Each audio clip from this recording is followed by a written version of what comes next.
ಪ್ರೀತಿಯುಳ್ಳ ದೇವಜನರೇ, ಈ ಬೆಳಗಿನ ಜಾವದಲ್ಲಿ ತಿರುಗಿ ನಾವು ದೇವರಿಗೆ ಕೃತಜ್ಞತೆಯನ್ನು ಸಲ್ಲಿಸುವ ಮಕ್ಕಳಾಗಿರಬೇಕು ಅನ್ನೋದನ್ನ ನಾವು ಕಲಿತಾ ಇದ್ದೇವೆ. ದೇವರಿಗೆ ಯಾವಾಗಲೂ ಕೃತಜ್ಞತೆಯ ಒಂದು ಜೀವಿತ ನಮ್ಮ ಕಡೆ ಹೇಗಿರುವುದಕ್ಕೆ ಸಾಧ್ಯ ನನ್ನ ಪ್ರಿಯರೇ ಅಂದರೆ, ದೇವರ ಮಕ್ಕಳಲ್ಲಿ ಕ್ರಿಸ್ತನಿಂದುಂಟಾದ ಸಮಾಧಾನ ಅದು ಅವರ ಜೀವಿತದಲ್ಲಿ ಹೊಳೆಯಂತೆ ಹರಿಯಬೇಕೆಂಬುದಾಗಿ ನಾವು ನೋಡ್ಕೊಳ್ತೇವೆ. ದೇವರು ಆ ಒಂದು ಮಹಿಮೆಯ ಸಮಾಧಾನವನ್ನು ದೇವ್ರ ಮಕ್ಕಳಿಗೆ ಮಾತ್ರ ಕೊಟ್ಟಿದ್ದಾರೆ.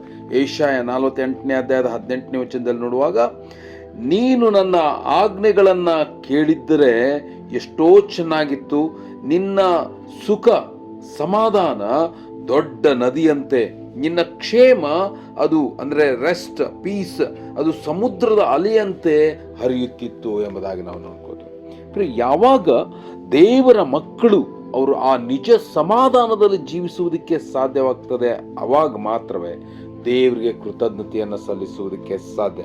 ಎಷ್ಟೋ ದೇವ್ರ ಮಕ್ಕಳಲ್ಲಿ ಆ ಒಂದು ನಿಜವಾದ ಸಮಾಧಾನ ಇಲ್ಲದೆ ಇರುವುದರಿಂದ ಅವರು ಅನೇಕ ಜನರಿಗೆ ಸಮಾಧಾನ ಕೊಡುವುದಕ್ಕೂ ಆಗುವುದಿಲ್ಲ.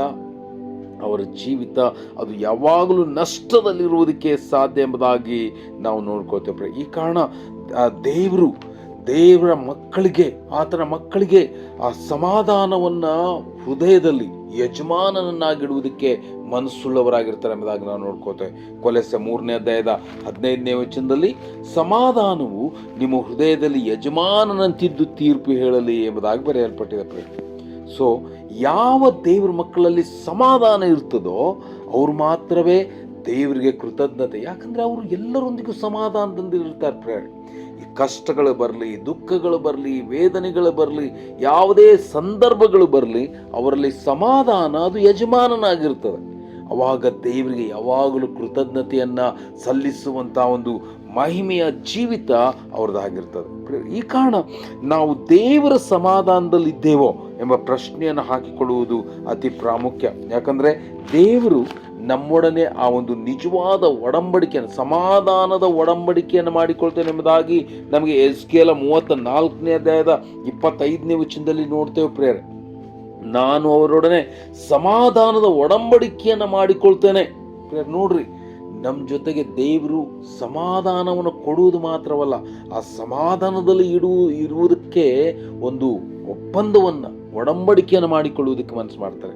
ಈ ಕಾರಣ ದೇವರ ಮಕ್ಕಳು ಮೊಟ್ಟ ಮೊದಲೇದಾಗಿ ದೇವರಿಗೆ ಕೃತಜ್ಞತೆ ಉಳ್ಳಂತಹ ಜನರಾಗಿರ್ಬೇಕಾಗಿದ್ರೆ ಆ ಸಮಾಧಾನವನ್ನು ಕರ್ತನ ನನಗೆ ಕೊಡು ಎಂಬುದಾಗಿ ತಗ್ಗಿಸಿಕೊಂಡು ಪ್ರಾರ್ಥಿಸುವ ಮಕ್ಕಳಾಗಬೇಕು. ಅವಾಗ ಮಾತ್ರವೇ ನೀವು ದೇವರಿಗೆ ಮಹಿಮೆಯನ್ನು ಸಲ್ಲಿಸುವುದಕ್ಕೆ ಸಾಧ್ಯ, ಕರ್ತನ ಮಹಿಮೆಯನ್ನು ಲೋಕದ ಜನರಲ್ಲಿ ಸಾಗಿಸುವುದಕ್ಕೆ ಸಾಧ್ಯ, ಆತನಿಗೆ ಕೃತಜ್ಞತೆ ಉಳ್ಳಂಥ ಜೀವಿತವನ್ನು ಸಾಗಿಸುವುದಕ್ಕೆ ಸಾಧ್ಯ.